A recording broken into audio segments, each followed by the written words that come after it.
what we do is usually we come up with subjects rather than story angles.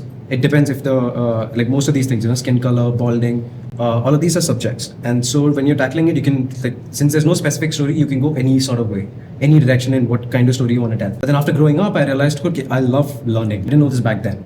So right now the idea is, okay, let's put the audience and myself while writing it in the most interesting classroom possible.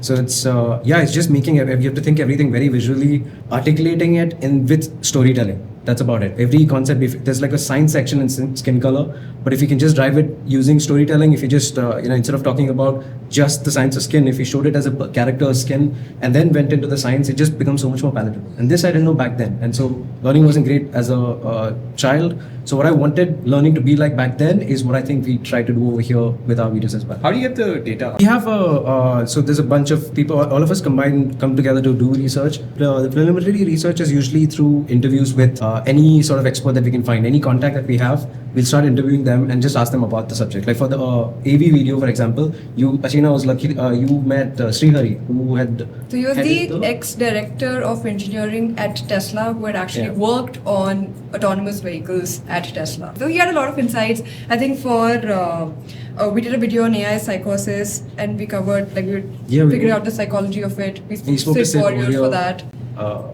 And some of these interviews are also just people from the ecosystem asking them what they think about the topic. For example, for the video on children, whether you want to have children or not, I think Palak went and spoke to hundreds of people across our office on what they think about it. So a lot of it is on-ground research, a lot of it is you guys sitting and just reading, doing a lot of reading. Even for the consumerism video, it was just going and finding as many strangers as we could and then talking to them, see, okay, what's your consumption pattern like? So that just forms the base of the research. And from then on, we try to, right now we're doing balding. So there's a study that's already, that we wanted to cover. So then just look at the study, figure out, since it's an ongoing study, so whatever we can surmise out of it, we'll do it. And then try to convey that to the audience. I think the tough part is always getting overwhelmed with all the information and then you figuring a story from it. That takes the longest time, because if there's no angle, there is no video. I think